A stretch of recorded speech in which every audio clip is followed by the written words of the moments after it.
The massive space station floated in the darkness like a silver crown. Orbital Station Helios was the largest meeting place in the galaxy. Ships from 100 different worlds came here every day. Today, one very important ship was arriving. Princess Lyra stood at the window of her royal cruiser. She watched the station grow larger as they approached. Her skin was pale blue, and her eyes were the color of liquid gold. She was beautiful by any standard in the galaxy. She was also very proud. "We will dock in 10 minutes, Your Highness," said her handmaiden, a young woman named Vera. Lyra did not turn from the window. "Good. I want to meet my escort immediately. The Cathari warrior, they promised me." She had been looking forward to this for weeks. The Cathari were legendary fighters. They stood 8 feet tall and wore armor made from living metal. One Cathari warrior was worth 100 soldiers from any other race. Having one as her personal escort would show everyone at the summit that she was important, that she was powerful. The diplomatic summit would last 5 days. Leaders from 12 star systems would discuss peace. War had been threatening the galaxy for years. This meeting could stop it. Princess Lyra was representing her father. The Emperor of the Valorian Empire thought it was a great honor. It was also very dangerous that her enemies would be watching. Some of them might try to kill her. That was why she needed the best protection possible. That was why she had requested a Cathari. The ship docked smoothly. Lyra walked through the long corridors of the station with Vera close behind her. 2 Valorian guards walked in front. They were tall and strong, but they were not Cathari. They reached a large meeting room. The doors slid open. Inside, she saw a human man in a military uniform. He was not very tall. He was not very impressive. He stood next to another human, an older man with gray hair. Lyra looked around the room. She was searching for the Cathari. "Your Highness," the older man said with a bow. "I am Commander Rex Cole of the Human Coalition. Welcome to Helios Station." Lyra barely looked at him. "Where is my escort? Where is the Cathari warrior?" Commander Cole's face became uncomfortable. "I apologize, Your Highness. There has been a change of plans. All Cathari warriors have been assigned to the border conflict. None were available." Lyra felt her golden eyes narrow. "Then who will protect me during the summit?" Commander Cole stepped aside. He gestured to the quiet man standing behind him. "This is Jake Miller. He will be your escort." Lyra stared at the human. He was perhaps 35 years old. His hair was brown and cut short. His eyes were gray, like storm clouds. He wore a simple gray uniform with no medals, no decorations. He carried no visible weapons. He looked completely ordinary. "This is a joke," Lyra said. Jake Miller said nothing. He simply stood there, watching her with those quiet gray eyes. "Your Highness," Commander Cole said carefully, "I assure you, Jake is highly qualified." "His record is his record?" Lyra interrupted. She walked closer to the human, looking at him like he was an insect. "What is your combat record, human?" Jake met her eyes. His voice was calm and low. "Classified." "Classified," Lyra repeated. She laughed, but there was no humor in it. "So you have no record at all? You are nobody." Jake did not react. He did not get angry. He did not defend himself. He just stood there. This made Lyra even more furious. She turned back to Commander Cole. "I demand a replacement. Send me a real warrior. A Cathari. A Draxian. Even a Morvith would be better than this." "I am sorry, Your Highness. All other operatives are assigned to other missions. Jake Miller is the only escort available." "Then I will go without an escort." "That is not possible. Protocol requires." "I know what protocol requires." Lyra's voice echoed in the room. Her handmaiden Vera looked down at the floor. The guard shifted uncomfortably. Jake Miller still did not move. His face showed nothing. Commander Cole took a deep breath. "Your Highness, I understand your concerns. But I personally chose Jake for this mission. I have known him for 15 years. There is no one I would trust more with your safety." Lyra looked at the commander. Then she looked at Jake. The human was so plain, so unremarkable. He looked like someone who worked in an office, not a battlefield. Humans were a young species. They had only been part of the galactic community for 80 years. They were considered primitive by most other races. They had no natural weapons, no special abilities. They were soft, weak, and short-lived. What could this human possibly do if real danger came? "Fine," Lyra said at last. Her voice was cold as ice. "I have no choice. But know this, Commander. If anything happens to me because of this insult, the Valorian Empire will not forget." She turned and walked toward the door. She did not look at Jake as she passed him. "Come, human," she said. "Try to keep up." Jake followed her without a word. As they walked down the corridor, Lyra spoke to her handmaiden in their own language. She knew humans could not understand it. "This is a deliberate insult," she said. "The human coalition wants to embarrass us. They send their weakest soldier to protect the princess." "Perhaps he has hidden skills, Your Highness," Vera suggested quietly. Lyra laughed again. "Look at him. He has no armor, no weapons. He barely speaks. What hidden skills could he possibly have? The ability to bore enemies to death." Behind them, Jake walked in silence. His gray eyes moved constantly, scanning every corner, every shadow, every face they passed. He noted the security cameras and their blind spots. He counted the exits. He memorized the layout of the station. He heard every word the princess said. He understood their language perfectly. He had learned it years ago, along with 46 other alien languages, but he said nothing. That night, Lyra had dinner in her private quarters. She did not invite Jake to join her. She did not even offer him a chair outside her door. He stood in the corridor for hours while she ate and laughed with her handmaiden. When a station guard walked by, he looked at Jake with pity. "Long night?" The guard asked. Jake shrugged. "I've had longer. That princess seems difficult." "She's scared," Jake said simply. "People act strange when they're scared." The guard raised an eyebrow. "She doesn't look scared to me." "No," Jake agreed. "She doesn't." He said nothing more. The guard eventually walked away, confused by the strange human dot inside her quarters. Lyra was telling Vera about her plans for the summit, but part of her mind kept returning to her escort. Something bothered her about him. Not his appearance, not his silence. Something else. When she had insulted him, he had not reacted at all. Most people would have shown anger or shame, or at least discomfort. Jake had shown nothing. His eyes had been completely empty, like a lake with no bottom.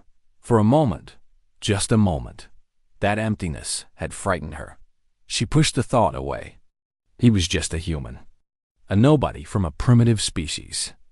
He was probably too stupid to understand he had been insulted. She finished her dinner and went to bed. Outside her door, Jake Miller stood in the darkness. He did not sit. He did not rest. He simply watched and waited. The mission had begun. The diplomatic cruiser left Helios Station at dawn. It was a beautiful ship, white and silver, with the flags of the Valorian Empire flying from its tail. But it was not built for war. Its weapons were small. Its armor was thin.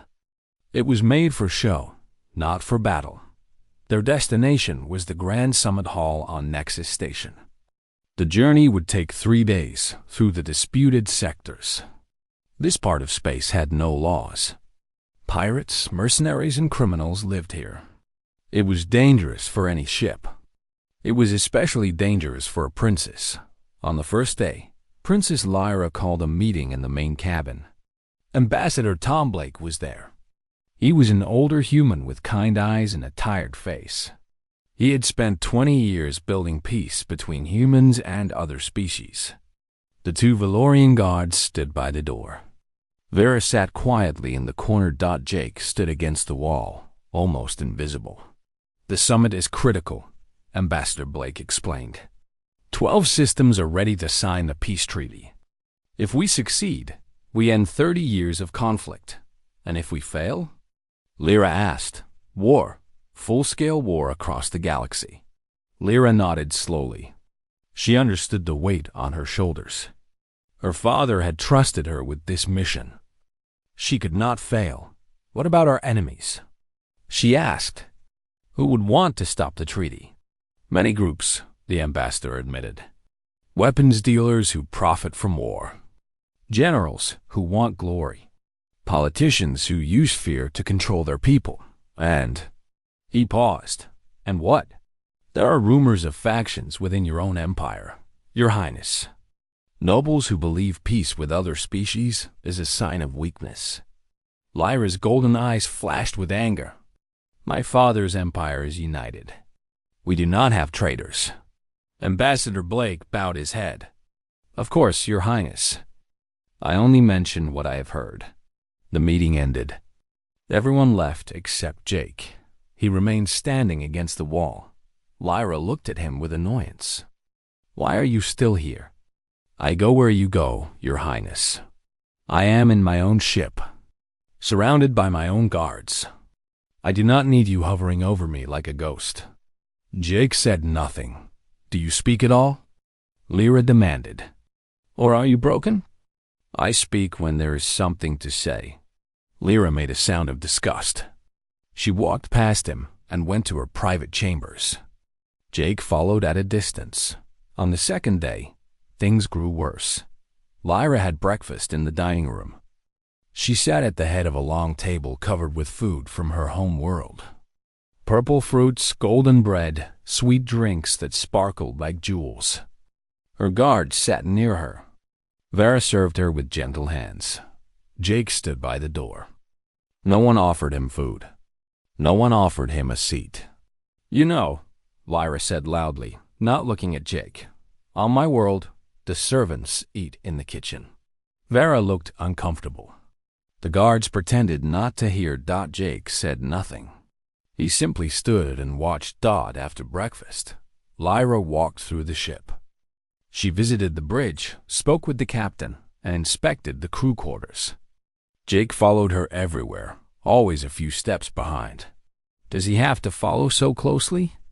Lyra complained to Vara. He's like a shadow I cannot shake. He is your escort, Your Highness. It is his duty.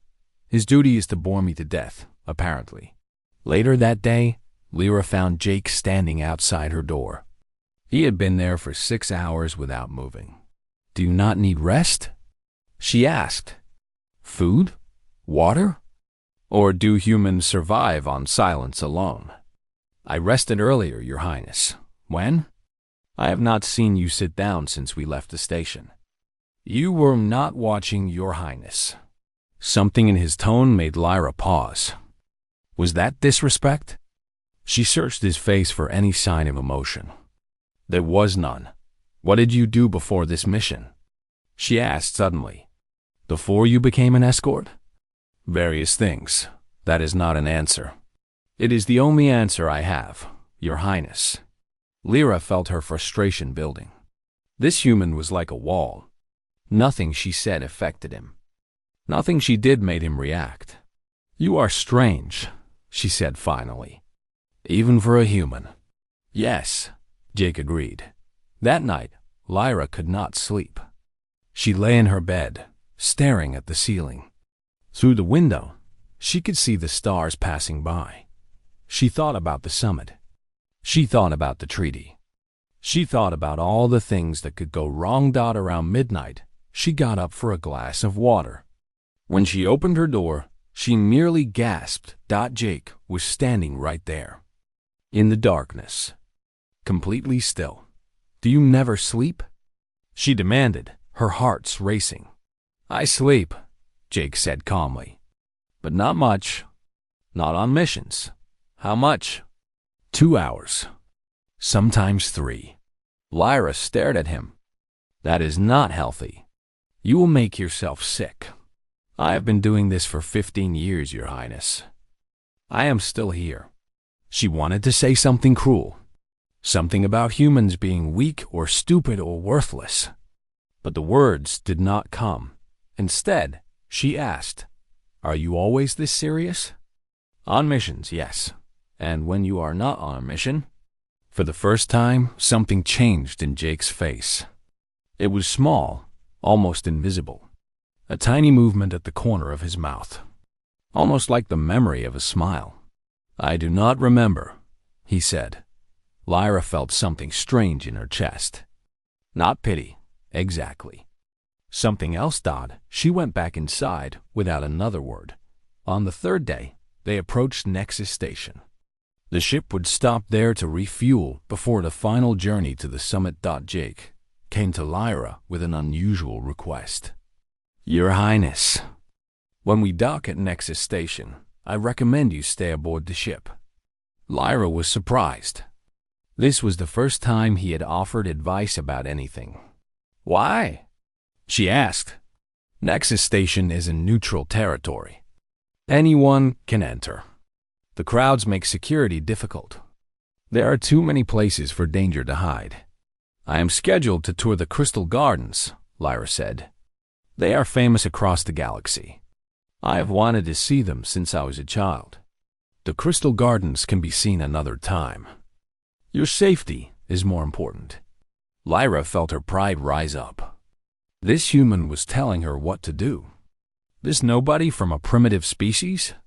I have survived 26 years without your protection, she said coldly. I will survive a walk through a garden. Your Highness, enough. Her voice was sharp. You are an escort, not an advisor. I did not ask for your opinion. Jake fell silent. He looked at her for a long moment with those gray, empty eyes. Understood, Your Highness, he said finally. He turned and walked away. Vera watched him go. Perhaps you should listen to him, she said softly. He seems concerned. He is a human, Lyra said dismissively. What does he know about danger? His species has only been in space for 80 years. They are children playing at being soldiers. She looked out the window at Nexus Station. It was beautiful, a great dome of glass and steel floating among the stars. I will see the Crystal Gardens, she said firmly. And no human will tell me otherwise. Far away, in a dark corner of Nexus Station, a group of figures gathered around a table. There were 12 of them. They wore black clothes and had weapons hidden under their coats. Their leader looked at a picture on the table. It showed Princess Lyra walking through Helia Station. She arrives tomorrow, the leader said.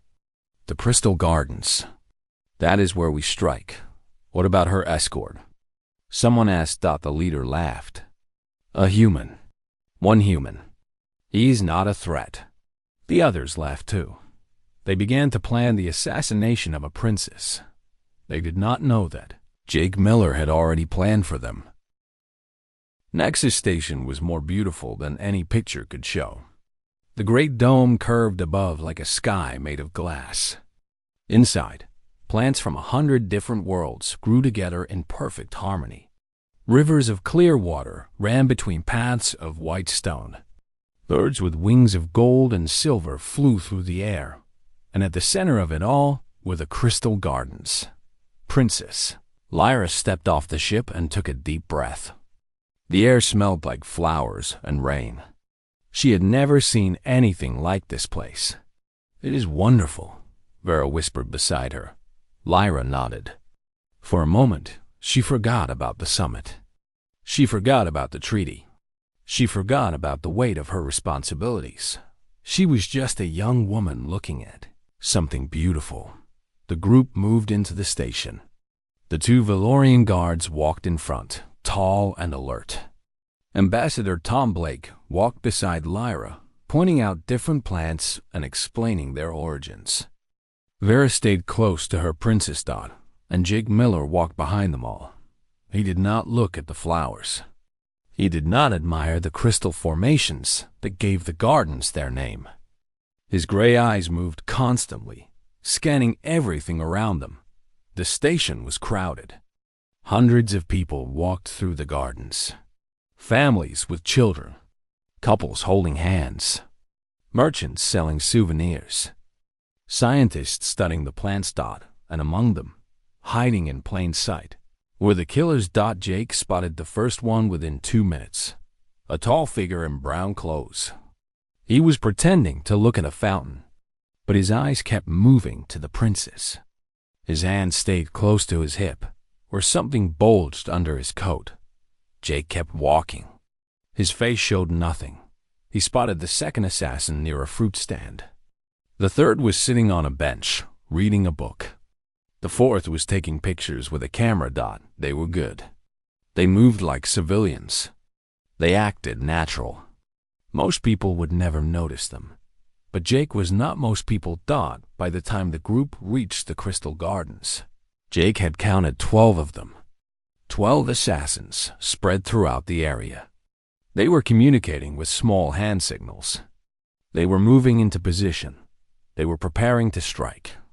Jake's mind worked quickly. 12 enemies. Unknown weapons.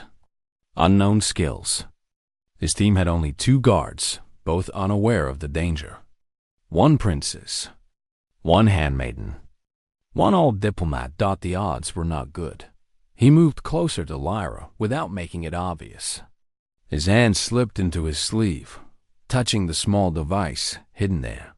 A plasma blade, no bigger than a pen. It was the only weapon he carried. Most people thought Jake Miller was unarmed.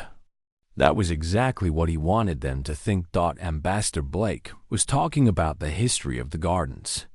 The crystals were formed naturally over millions of years. The founders of the station discovered them and built a dome around them to preserve their beauty. Lyra nodded, but she was distracted. Something felt wrong. She could not explain it, but a cold feeling had settled in her stomach. She glanced back at Jake. He was walking closer than usual. His eyes were not scanning anymore. They were focused on specific points around them. His body was different too, tighter, more ready. "Is something wrong?" she asked him. Jake met her eyes. For just a second, she saw something there. Not emptiness. Something else. Something sharp and dangerous. "Keep walking, Your Highness," he said quietly. "Stay close to me." His voice was different, harder, more commanding. Lyra felt fear grip her heart. "What is happening?" "We are being hunted." The words hit her like cold water. She looked around at the beautiful gardens, at the smiling families, at the peaceful scene. "I see nothing," she said. "That is because they are good." Jake's voice was calm. Too calm. 12 of them. Professional killers. They have been following us since we entered the station. Lyra's legs felt weak. "What do we do?" "You keep walking. You act normal. When I tell you to get down, you get down. Close your eyes. Count to 12. Why 12? Because that is how long this will take." Before Lyra could respond, Ambassador Blake stopped walking. He had noticed the tension. "Is something wrong?" he asked. Jake did not answer. His eyes had locked onto something ahead. The assassins were closing in. Their circle was getting tighter. In a few moments, they would be close enough to strike. Jake calculated the angles, the distances, the timing. "Your Highness," he said softly, "I want to apologize." Lyra looked at him with confusion. "For what?" "For what you are about to see." Then the lights went out. The gardens fell into complete darkness. People screamed. Bodies crashed into each other as the crowd panicked. In the chaos, Lyra felt someone grab her arm. She tried to scream, but a hand covered her mouth. Then she was pushed to the ground with surprising gentleness. A familiar voice spoke in her ear. "Stay down. Close your eyes. Count to 12. It was Jake. She heard his footsteps move away from her. Fast. Silent. Like a ghost. Then the killing began. Lyra pressed her face to the ground. She squeezed her eyes shut. Around her, she heard sounds that would haunt her dreams for years. A sharp hiss. The sound of a plasma blade activating. A wet, heavy noise. The sound of metal cutting through flesh. A grunt of pain. A body falling. Footsteps. Quick and precise. Moving through the darkness like it was daylight. Another hiss.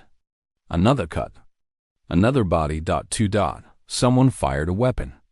The flash lit up the darkness for a split second. In that moment, Lyra saw a shadow moving faster than anything should move. The weapon fire stopped suddenly. 3. A scream. Cut short. A choking sound. 4. The footsteps kept moving. They never stopped. They never hesitated. 5. A crash. Someone had been thrown against something hard. Crystal, maybe. The sound of breaking glass. 6. 2 more cuts. Fast. Almost at the same time.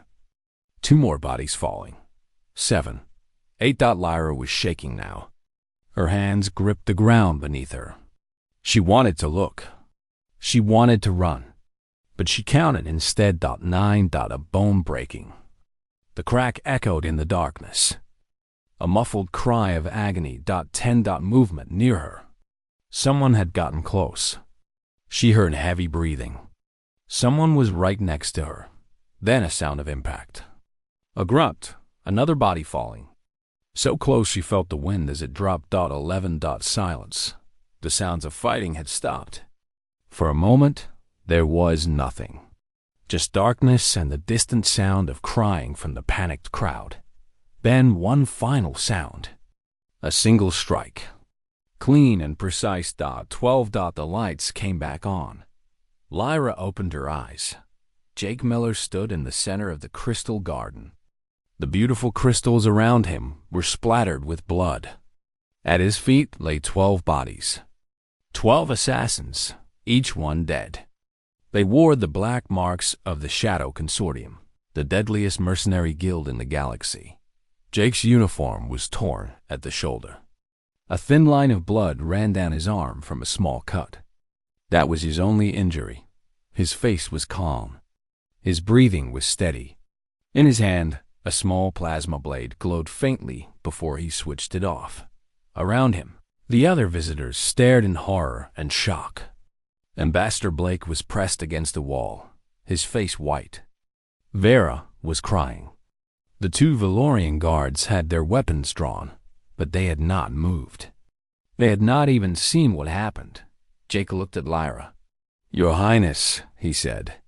His voice was the same as always, quiet, calm, empty. "We should leave now." He walked toward her and held out his hand. Lyra looked at his hand, then at the bodies, then back at his face. This man, this plain, ordinary, silent man. He had just killed 12 professional assassins in 12 seconds. In complete darkness, with a weapon smaller than a pen. She took his hand. It was warm, steady. There was no trembling, no sign that he had just done something impossible. He helped her to her feet. "Can you walk?" he asked. She nodded. She could not speak. Jake led her toward the exit. He moved quickly but smoothly, guiding her around the bodies, shielding her from the worst of the scene. Behind them, security alarms finally started to ring. Guards rushed into the garden. People were shouting and crying, but Jake did not stop. He kept moving, kept protecting. When they reached the ship, he finally let go of her hand. "You are safe now, Your Highness," he said. Lyra looked at him. Her hands were still shaking. Her golden eyes were wide with shock. "Who are you?" she whispered. Jake did not answer. He simply returned to his position by the door, standing in silence, watching and waiting. The same as always. The ship left Nexus Station within an hour. No one tried to stop them. The station security was too busy dealing with the chaos in the Crystal Gardens to ask questions. Princess Lyra sat in her private chambers. She had not spoken since they returned. Vera sat beside her, holding her hand. The handmaiden's eyes were still red from crying. Ambassador Blake stood by the window. His face was pale and tired. He looked 10 years older than he had that morning. "The summit," he said quietly. "We must still attend." "The treaty." "I know," Lyra interrupted. Her voice was hollow. "I know what I must do." She looked down at her hands. They were clean, not a spot of blood on them, but she could still see it. The bodies, the crystals turning red, the darkness filled with the sounds of death. "Your Highness," Vera said softly, "perhaps you should rest." "No." Lyra stood up. "Where is he?" "The human." "Where is Jake Miller?" "Outside your door, Your Highness." "Same as always." Lyra walked to the door and opened it. Jake was standing there. His torn uniform had been replaced with a fresh one. The small cut on his arm was bandaged. His face was the same as it had always been. Calm, quiet, empty. Looking at him now, Lyra could not believe what she had seen. This ordinary man, this silent, plain human. He did not look like someone who could kill 12 warriors in 12 seconds, but she had heard it. She had counted it. "Come inside," she said. Jake hesitated. "That is not proper, Your Highness." "I do not care about proper. Come inside, now." Jake followed her into the room. Ambassador Blake and Vera looked at him with a mixture of fear and wonder. Lyra turned to face him. "Tell me the truth," she said. "Who are you?" "My name is Jake Miller. I am your escort. Do not play games with me. What you did in those gardens, no ordinary soldier could do that. No human could do that. Humans can do many things, Your Highness. That is not an answer." Jake was quiet for a moment. Then he spoke. "I am what my people call a specter. We do not officially exist. There are only 7 of us on Earth. We are trained to handle threats that regular soldiers cannot." "Trained? How? For how long?" "Since I was 15 years old. 20 years of training. Languages, combat, infiltration, survival." Ambassador Blake stepped forward. "I knew you were special forces, but I did not know you were a specter. Those files are classified at the highest level." "Yes," Jake agreed. "They are." Lyra's mind was spinning. "Why were you assigned to me? You said all the Cathari were busy. Was that a lie?" Jake looked at Commander Cole, would have answered that. But Lyra deserved the truth. It was not a lie. The Cathari are deployed elsewhere. But even if they were available, you would have been assigned to me. Why? Because the Human Coalition received intelligence reports about the assassination attempt 3 weeks ago. We knew you would be targeted. We knew the Shadow Consortium was involved. A Qadari warrior is powerful, but predictable. They rely on strength and armor. Against assassins like those, they would fail. He paused.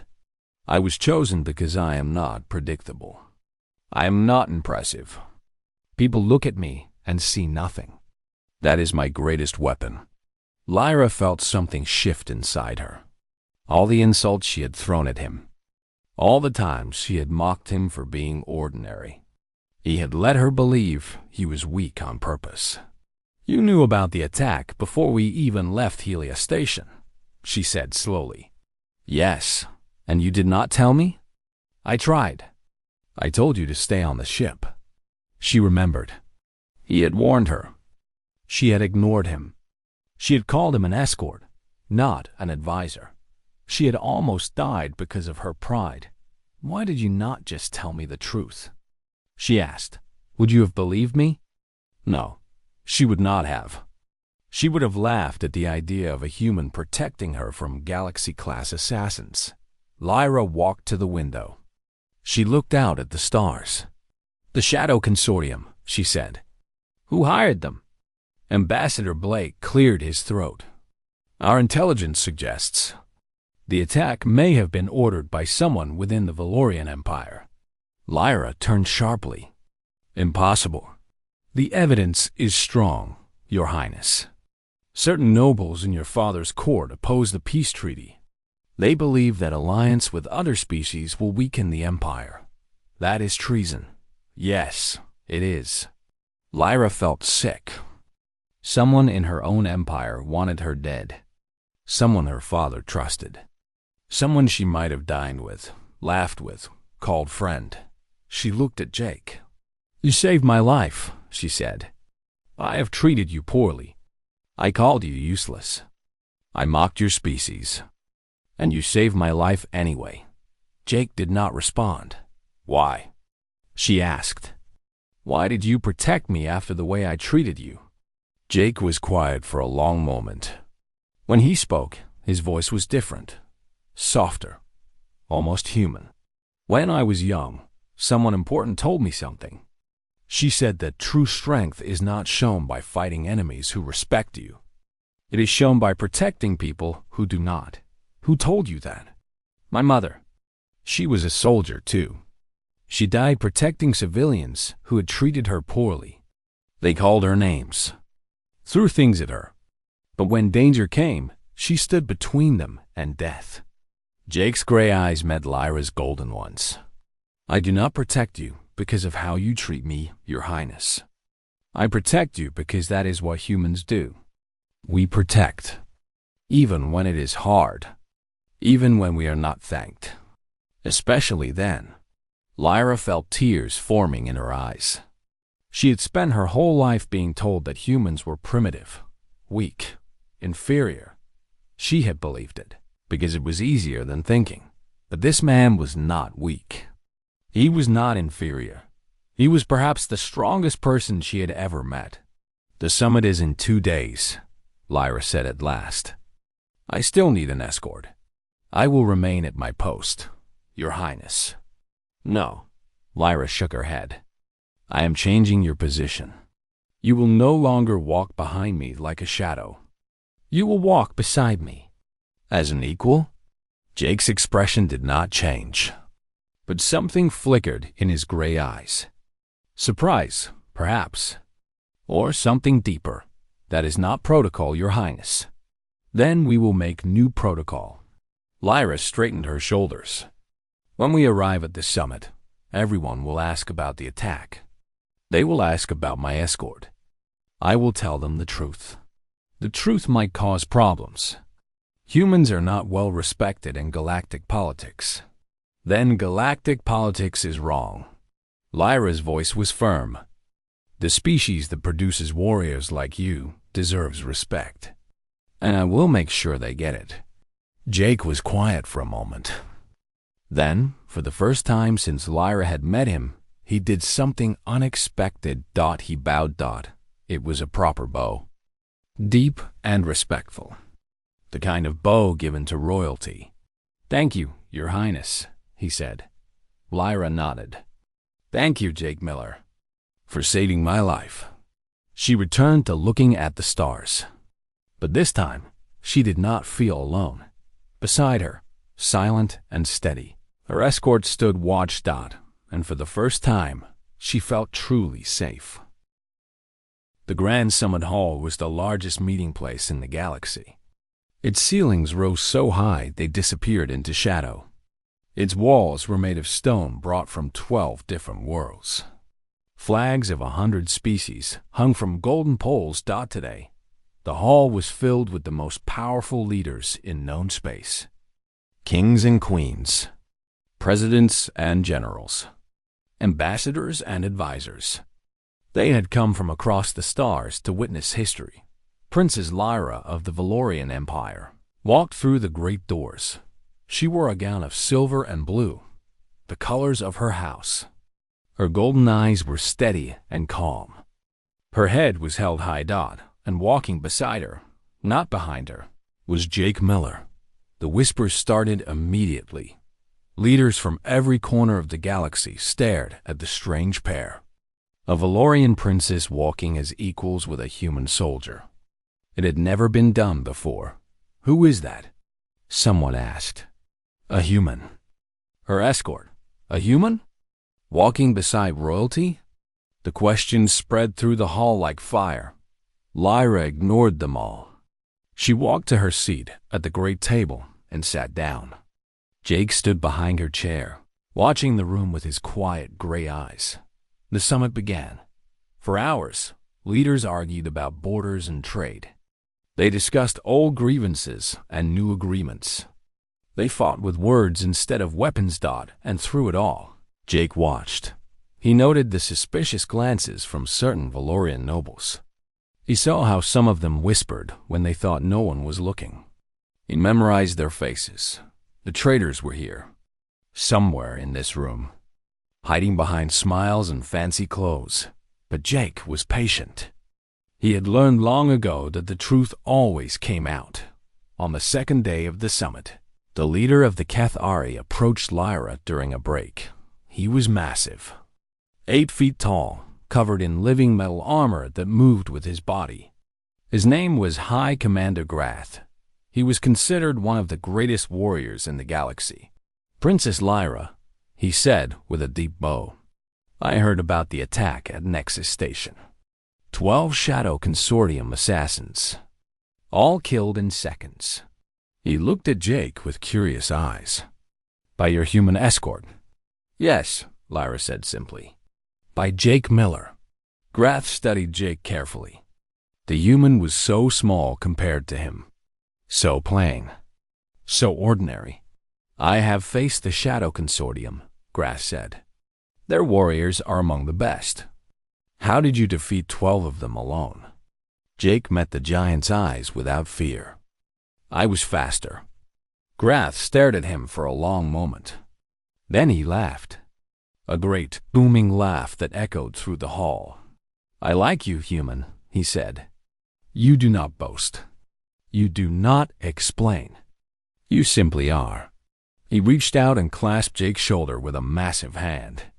"If you ever wish to train with the Cathari, you would be welcome. We respect true warriors, no matter their size." Jake nodded. "Thank you, High Commander." Grath walked away, still chuckling to himself. Lyra looked at Jake with a small smile. "I think you just made a friend." "Perhaps," Jake said. "Or perhaps he just wanted to see what I would do." "What would you have done?" Jake's expression did not change. "Whatever was necessary." On the third day, the investigation into the assassination attempt was complete. The results were announced to the entire summit.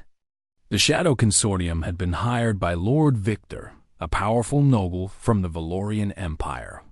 He was a member of a secret faction that opposed the peace treaty. They wanted war, not peace. Lord Victor was arrested in front of everyone. He screamed about betrayal and honor as guards dragged him away.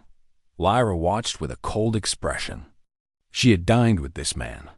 She had trusted him. And he had tried to kill her. Ambassador Blake stood beside her. "The treaty will be signed tomorrow," he said. "Peace is finally within reach." "Thanks to Jake," Lyra said quietly.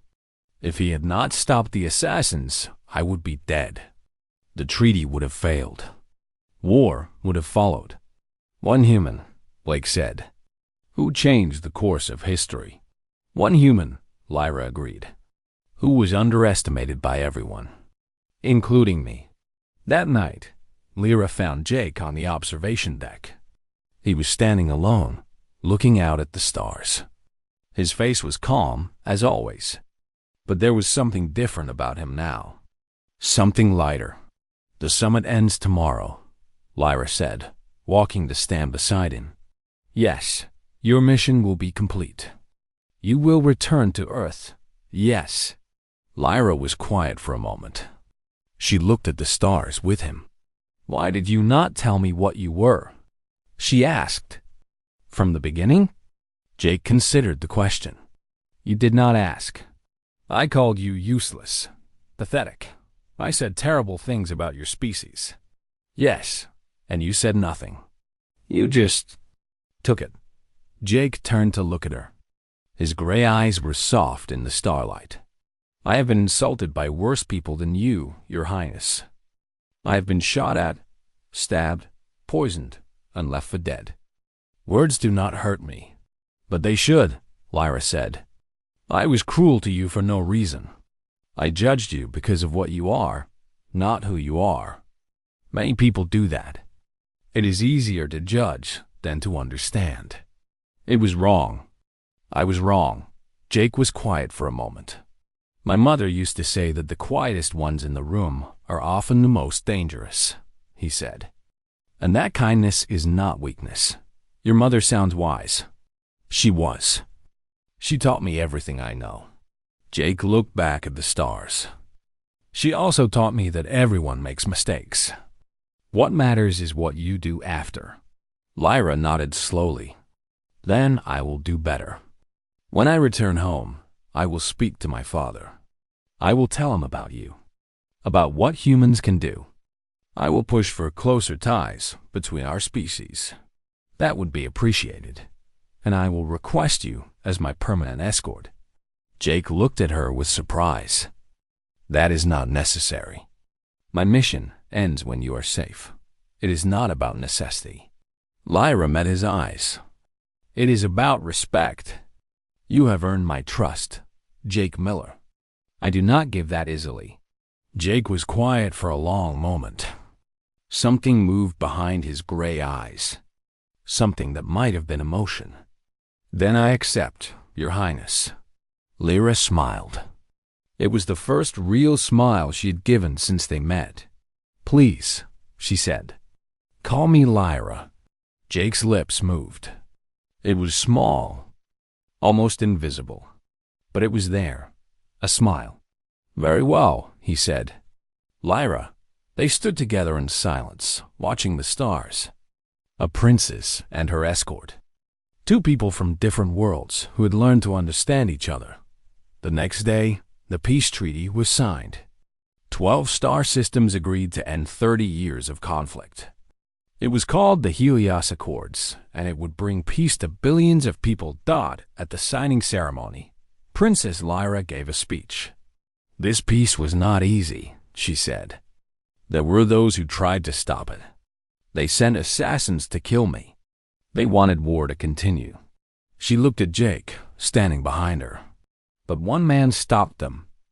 A human, a species that many of us have looked down upon. We called them primitive, young, weak. She shook her head. We were wrong. Humanity is young, yes, but they are not weak. They are not primitive. They are something far more dangerous. She paused, letting her words settle. They are kind, even when they are not respected, even when they are insulted, even when they are underestimated. They do not stop being kind. She looked out at the assembled leaders. That is their greatest strength. Not their weapons, not their technology, their kindness, their willingness to protect others, no matter the cost. She raised her hand toward Jake. This man saved my life. He changed the course of history, and he did it without asking for thanks, without asking for respect. He did it because that is what humans do. Jake stood in silence, watching her. His gray eyes were calm, as always, but something had changed. For the first time in a long time, he did not feel empty. He felt proud. After the ceremony, Lyra found him waiting by the ship. Ready to go home? She asked. Jake looked at her. Then at the stars. Then back at her. Home, he said quietly. I have not had one of those in a long time. Lyra reached out and took his hand. Then come with me, she said. Perhaps you can find a new one. Jake looked at their joined hands. Her pale blue skin against his weathered human skin. So different. And yet somehow not different at all.